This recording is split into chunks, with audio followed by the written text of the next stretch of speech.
আঘোণ মানেই প্ৰাপ্তিৰ মাহ। আঘোণ মানেই শস্য সোণোৱালী পথাৰত সোণগুটিৰে উপচি পৰাৰ মাহ।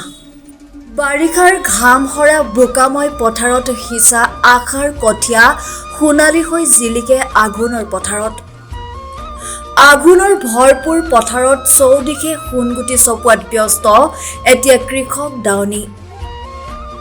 চৌদিশে নদন বদন শস্য সোণোৱালী পথাৰৰ পৰা কৃষিজীৱী অসমীয়াই সোণগুটি চপোৱাত ব্যস্ত হৈ পৰিছে।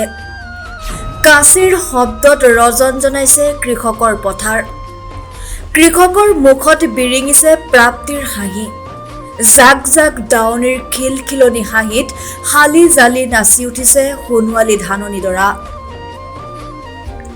এয়া টিংখাঙৰ মাহমৰা আৰু বৰটানী পথাৰৰ দৃষ্টিনন্দন দৃশ্য। সোণোৱালী পথাৰত একেলগে ধান কটাত ব্যস্ত হৈ পৰিছে জাক জাক মহিলা। ধান কটাৰ মাজতে আনন্দতে গীত জুৰিছে মহিলাই। পথাৰৰ মাজতে ফৰিংকুমলীয়া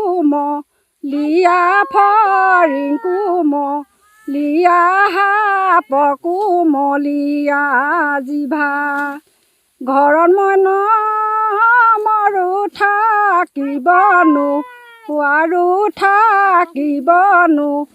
আৰু কোনোবা খোৱালে কিবা। ইয়াৰ উপৰি আজৰি সময়ত জুতি লৈছে ৰবাব টেঙাৰ। টিংখাঙৰ মাহমৰা আৰু বৰটানী গাঁৱৰ জ্ঞাতি সমাজৰ মহিলাসকলে একেলগে গাঁওখনৰ প্ৰতিগৰাকী কৃষকৰ পথাৰত সমজুৱাভাৱে ধান কটাৰ দৃশ্যই মুগ্ধ কৰি তুলিছে সকলোকে। গাঁওখনৰ অৰ্ধশতাধিক মহিলাই কৃষকৰ পথাৰৰ ধান চপাই দিয়াৰ দৃশ্যই দেখুৱাইছে একতাৰ নিদৰ্শন।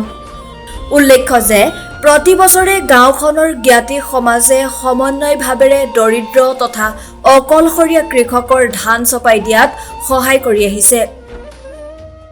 খুব ভাল লাগে, ইমান কষ্ট অনুভৱেই নহয়, লগতে সকলোৱে দোৱা হয় আৰু ইঘৰৰ সিঘৰে প্ৰতি যেনেকৈ সহায় কৰোঁ সেনেকৈ মিলা প্ৰীতি বাঢ়ে, সমাজখনত বুজা পৰা বাঢ়ে আৰু যাৰ আগতে পকে সেনেকৈ মিলি জুলি আমি মিলাই লওঁ কাৰ ঘৰত প্ৰথমতে দাম, তেতিয়া আমি চবে মিলি একেলগতে দাওঁ, পথাৰতে খোৱা বোৱা কৰা হয়, তেতিয়া মানে ভাল লাগে, সমাজখন বেছি ভাল হয় বুলি ভাবোঁ। আমি কাতি মাজভাগৰ পৰাই দাবলৈ আৰম্ভ কৰিছোঁ আগধানবিলাক, তাৰপিছত এতিয়া ৰঞ্জিতবিলাক পকিছে, আমি ৰঞ্জিতবিলাক দাই আছোঁ এতিয়া। আমি পথাৰৰ সকলোৱে মিলি ৰাবাব টেঙা বৰটেঙা সেইবিলাক কাটি খাওঁ, তাৰ মানে আমেজে সুকীয়া। ঘৰত যিমান খালেও এয়াৰ সোৱাদটো পোৱা নাযায়, পথাৰত খালে যিটো সোৱাদ পোৱা যায়, খুব মিলা প্ৰীতি খুব বাঢ়ি যায় এনেকৈ খেতি কৰিলে আৰু কষ্ট অনুভৱ নহয়। আজিকালি কি হয়, খেতি কৰিবলৈ এৰি দিছে মানুহবিলাকে, হাজিৰা লগোৱা হয়, হাজিৰা দাম বহুত বেছি, মানে হাজিৰা কৰিলে নোপোচাই নিচিনা লাগে, কিন্তু আমাৰ ইয়াত ৰোৱা তোলা এইবিলাকত হাজিৰা প্ৰয়োজন নহয়, মানে ইঘৰে সিঘৰক যিহেতু সহায় কৰে, কষ্ট অনুভৱ নহয় আৰু বেছি অৰ্থৰো প্ৰয়োজন নহয়, চব ফালৰ পৰা আমাৰ সুবিধা হয়। মৰণা মাৰিছে, মৰণা মাৰোঁতেও আমাৰ ইঘৰে সিঘৰক সহায় কৰা হয়, মানে যাৰ ঘৰত মৰণা মাৰে চবেই লাগি ভাগি দিয়ে, যিহেতু বহুত কাম ওলায় মৰণা মৰাৰ দিনা, সেইকাৰণে আমাৰ ইয়াত ইমান কষ্ট অনুভৱ নহয় আৰু মিলা প্ৰীতি খুব বেছি গাঁওখনত।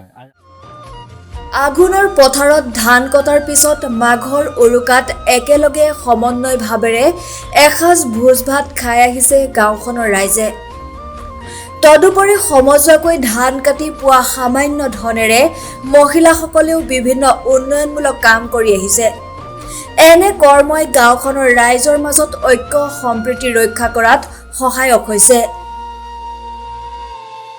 ভাল লাগিছে, চবে লগ খাই মেলি দাইছে, সেনেকুৱাকৈ আজি খানাও দিছোঁ, হাঁহো মাৰি দিছোঁ খাবলৈ কাৰণে, ধুনীয়াকৈ ফূৰ্তি ফাৰ্তাকৈ হেৰিকৈ খাইছোঁ। আজি 3 বিঘামান দিয়া আছে যে, এতিয়া 2 বিঘামান দাইছে এতিয়া, আজি 14-15 দিন দাৱনি হৈছে, দাইছে আৰু 3 বিঘামান আছেগৈ আৰু দাবলৈ, খেতি উঠিবগৈ আৰু নখোৱা পাতিব লাগিব। এতিয়া খেতি উঠি লওঁ, তাৰপৰা নটো খাব ধুনীয়াকৈ, ৰাইজে গোটেইখন থাকিব খাবলৈ। কেনেধৰণে খাই নদিনা আমাৰ পৰম্পৰাটো সাঁজটো থাকিব, মেইনকৈ সাঁজটো থাকিব। আমাৰতো বাতিটো ঘোৰাও নাই, আমাৰ বাতি ঘোৰা সেইটো মেইনটো থাকে আমাৰ, সেইটো কৰিলেহে আমাৰ নখোৱাটো মেইন থাকে যে আমাৰ মিটুকক দিব লাগিব। আমাৰ পৰিৱৰ্তন অহা এবাৰটো ভালে হৈছে, বহুত ভাল হৈছে। এবাৰটো মই ধৰক হাঁহ নাই দিয়া, এবাৰ হাঁহ নিদিলোঁ, এবাৰটো ধুনীয়া ধান হৈছে। এবাৰ চবে কৈছে ধান ধুনীয়া হৈছে এবাৰলৈ। কি কি খেতি কৰিছে আপুনি? এবাৰ মই ৰঞ্জিত কৈছোঁ, তাৰপৰা সোণালী, তাৰপৰা সৰু প্ৰজেক্ট আছে, তাৰ বৰা আছে অলপমান। Bureau' report, Assam TV.